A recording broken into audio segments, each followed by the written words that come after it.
Good evening. Welcome to South Asia Newsline. I'm Yeshi Chanzom. Here are the top stories we are tracking for you on Monday, the 19th of October.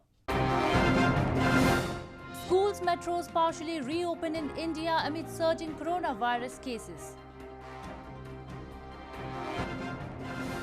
PML-N leader Maryam Nawaz husband Safdar Awan arrested in Karachi.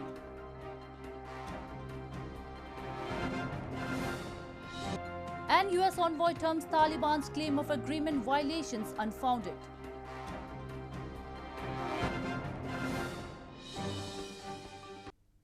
And now for all the details. Schools and metro trains partially reopened after over 7 months in parts of India on Monday, even as the country's coronavirus cases tally crossed 7.5 million. Doctors and health experts have expressed concern about an escalation in cases as the festive season has also kicked off. Several Indian states, including Uttar Pradesh and Punjab, partially reopened schools on Monday after being shut down for over 7 months, even as the country's coronavirus cases tally crossed 7.5 million. Masked students attended schools with physical distancing norms, hand sanitization and temperature check as authorities allowed schools to reopen, with students from class 9 to 12 to attend classes voluntarily with parental consent. Last month, the federal government had issued guidelines allowing states to decide to gradually reopen educational institutions from October 15 at 50% capacity, adhering to the COVID-19 safety measures. बहुत खुशी हो रही है कि मैं 7 महीने बाद मैं स्कूल आ रहा हूँ और ये 7 महीने बहुत मुश्किल से मैंने निकाले हैं। घर पे मतलब पढ़ा भी नहीं जाता था। स्कूल में आके एक आदत सी थी कि पढ़ना है और स्कूल में अच्छा पढ़ा जाता है। Meanwhile, Western Maharashtra state, home to the financial hub of Mumbai and which accounts for the highest number of COVID-19 cases in India, also resumed its metro train services from Monday. Though the number of active cases in India have been steadily decreasing, health experts have expressed worry over people flocking markets in large numbers and grand celebrations of Hindu festivals of Durga Puja this week and Diwali in mid-November. In news from Pakistan, police arrested Safdar Awan, the husband of Pakistan Muslim League-Nawaz leader Maryam Nawaz Sharif, from the hotel they were staying in Karachi on Monday, hours after she lashed out at Prime Minister Imran Khan and his government at the second power show of 11-party opposition alliance People's Democratic Movement. Pakistan Muslim League-Nawaz leader and daughter of former Pakistani Prime Minister Nawaz Sharif, Maryam Nawaz on Monday tweeted that her husband Captain Safdar Awan was arrested by the police from the hotel they were staying in Karachi city. It was, however, not clear whether Safdar's arrest has been made with regard to an FIR that was lodged yesterday for violating the sanctity of Qaid's Mazar, where he had chanted the PML-N slogan, "Honor the vote," and urged people to join him. This move was condemned by government representatives, saying that the sanctity of Qaid's Mazar has been disrespected. Maryam Nawaz had recently participated in the protest of opposition alliance People's Democratic Movement against Pakistani Prime Minister Imran Khan, which was attended by thousands of people. The country-wide protest campaign by opposition parties to oust Imran Khan, who they accuse of being installed by the military in a rigged 2018 election, began last Friday. Bilawal Bhutto, the son of assassinated former Prime Minister Benazir Bhutto, who heads up Pakistan People's Party, and a religious leader Maulana Fazlur Rahman were leading separate rallies to join the main gathering. Moving on, massive protests have continued across Gilgit Baltistan to demand immediate release of Babajan and several other political prisoners detained by the Pakistani state and its army. The protesters blame draconian anti-terrorism acts are misused by Islamabad to crush any civil dissent in the illegally occupied region. Massive protests have continued across Gilgit Baltistan to demand the release of political prisoners who have been falsely implicated and awarded rigorous punishment by Pakistan for voicing concerns of the common public and demanding fundamental rights. The protesters are highlighting the case of activist Babajan and 13 others, languishing in jails for more than 8 years now for leading a mass movement seeking compensation for survivors of a landslide, which killed several and rendered hundreds homeless. The protesters blame that Draconian Schedule 4 and Anti-Terrorism Act are misused against activists and have been framed on purpose to crush any civil dissent in the illegally occupied region. Activists have long accused the Pakistan government of systematically launching crackdowns on the people who try to educate and aware public about the nefarious designs of Islamabad. In news from Afghanistan, U.S. Special Envoy Zalmay Khalilzad has said that Taliban's remarks that airstrikes by U.S. forces in Helmand violated the Doha Agreement are unfounded and do not advance Afghan peace. Khalilzad said he had met Taliban leaders last week and both sides agreed to a reset of operations following the offensives in Helmand, but overall violence still remains high. US Special Envoy Zalmay Khalilzad on Sunday said that the recent remarks by Taliban that by carrying out excessive airstrikes in Helmand against its fighters, the US violated Doha Agreement are unfounded and that inflammatory rhetoric does not advance peace. In a series of tweets, Khalilzad said he had met the Taliban last week in Doha to agree to a reset of their commitments and reduce operations after Taliban's offensives in Helmand.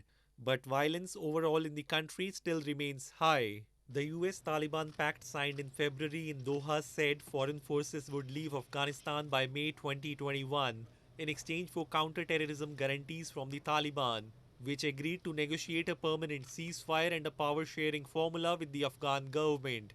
Since Saturday, Taliban clashes with security forces in several districts of Afghanistan's northeastern Badakhshan province have killed at least 4 members of the forces. Diplomats and officials have warned that the rising violence is sapping the trust required for success of ongoing efforts for direct peace negotiations in Doha. In news from Bangladesh, sexual harassment is a universal problem and nearly all of it goes unreported due to the fear of being subject to retaliation. Hundreds of protesters, mostly female garment workers in Bangladesh, gathered in capital Dhaka recently to call for a new labour law that would protect women from sexual harassment and abuse at factories. Hundreds of protesters, mostly female garment workers, gathered in Bangladeshi capital Dhaka on Saturday, calling for a more worker-friendly workplace and a new labour law that would protect women from sexual harassment and abuse at factories. Bangladesh, which ranks behind only China as a supplier of clothes to Western countries, relies on the garment industry for more than 80% of its exports and about 4 million jobs. While factory safety had improved since the 2013 Rana Plaza disaster, Bangladesh was backsliding on workers' rights, according to a report in March for an influential US Senate committee that urged authorities to do more to protect labor rights. নতুন করে নতুন আইন নতুন বিধি সংশোধন করুক এটাই আমাদের প্রত্যাশা কারণ আজকে দেখা যাচ্ছে শ্রমবান্ধব নারী বান্ধব কর্মপরিবেশ এবং আইন না থাকাতে নারী এবং বিশেষ করে শ্রমজীবী নারী এবং শ্রমিকরা পদে পদে বঞ্চিত হচ্ছে এখন বর্তমানে যে রুলস তৈরি হচ্ছে বা সংসদে যাবে সেটা শ্রমিকদের পক্ষেই না সেটা শ্রমিকদের বিপক্ষে তাই আমরা বলতেছি শ্রমিক বান্ধব আইন এবং শ্রমিক বান্ধব রুলস সংশোধন করুন The study for the United States Senate Committee on Foreign Relations found that union leaders face threats and intimidation, hampering their ability to investigate claims of abuse, most of which were from women workers who make up the majority of workforce in Bangladesh's garment industry. Moving on to news from Nepal. Nepal's government has decided not to bear test and treatment expenses of coronavirus patients amid surge in COVID-19 cases. A large number of people, especially those depending on daily wage, will be adversely affected as a standard COVID-19 test costs 2,000 Nepali rupees in private labs. Amid the continuous surge in COVID-19 cases, the Nepal government has decided not to bear expenses of all virus-infected people and not to bury infected people who died during home isolation. The decision, which was made earlier week by Prime Minister KP Sharma Oli's government, has been made public on Sunday through the daily COVID-19 briefing held by Ministry of Health and Population. Government hospitals and labs have been conducting the tests for almost free of cost, as they earlier used to receive reimbursement from the government on the basis of tests conducted. उल्लेखित व्यक्तिहरूले कुनै बीमा कम्पनीबाट corona बीमा गरेको भएमा परीक्षण र उपचार खर्च निजको बीमा रकमबाट बेहोरिनेछ। अन्य सबै किसिमका व्यक्तिहरूको परीक्षण तथा उपचार व्यक्तिकै आफ्नै खर्चमा गर्ने गराउने। Kathmandu Valley, which hosts almost half of the active cases in real time, have the highest number of infected ones in home isolations as the hospital run out of beds and other infrastructures. Nepal's COVID caseload has reached 132,246, including 39,341 active cases. An artist in India's eastern Kolkata city decided to pay homage to migrant workers whose plight under lockdown moved the country with a migrant-themed pandal, a kind of marquee that is decorated each year for Durga Puja festivities.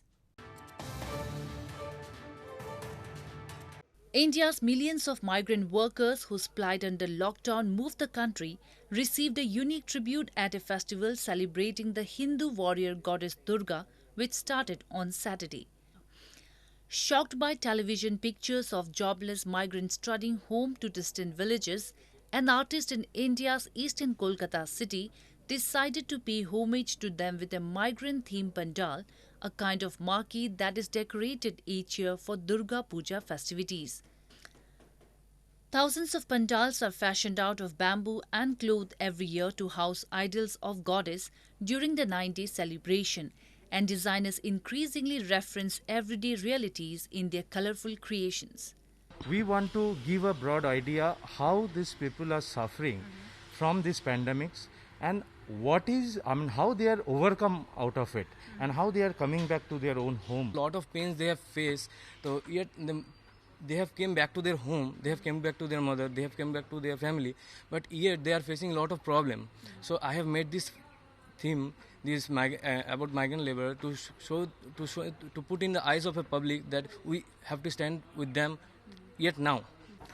An estimated 100 million migrant workers were among the worst hit by India's strict lockdown between March and early June, which triggered a mass exodus from city jobs in garment factories, building sites and brick kilns. Authorities in Pahalgam town of India's Jammu and Kashmir organized an autumn festival this past weekend to revive the tourism in the region, which has been hit due to coronavirus pandemic. The two-day festival witnessed a vibrant display of art, crafts and music. Authorities organized an autumn festival this past weekend in Pahalgam town of India's northern Jammu and Kashmir to revive tourism hit due to coronavirus pandemic through art, craft and music. The two-day festival organized by the Jammu and Kashmir Tourism Department included an exhibition of village crafts drawn from the adjoining village tapestry of cottage craft and handicrafts, cuisine, fruits and other components of the village economy. Pahalgam festival यहाँ चालू हुआ, ये हमारे लिए बहुत खुशकिस्मती है क्योंकि हम टूरिस्ट चाहते हैं। यहाँ टूरिस्ट को हम अपील करते हैं कि वो यहाँ आए, हमारा पहलगाम देखे। हम पूरा 1 साल से बैठे हुए हैं यहाँ क्योंकि कोविड-19 चल रहा था यहाँ। अब हम आप साहिबान से गुजारिश कर रहे हैं कि आप आइए, हमारा खूबसूरत जो जगह है पहलगाम वो यहाँ देखिए। The Kashmir Valley is a popular destination among tourists from across the world who are drawn to its Himalayan summits and treks along with picturesque valleys and lakes. The coronavirus pandemic has restricted people to their homes and most of them are avoiding travelling due to the fear of contracting the disease. This has brought huge losses to Kashmir's tourism industry. Well, that's all we have for you from South Asia this evening. Now our viewers can watch the show on SouthAsiaNewsline.com. You can also visit us on Facebook.com/AsAsiaNewsline and follow us on Twitter @AsAsiaNewsline. That's all in tonight's edition. We will see you same time tomorrow. Good night.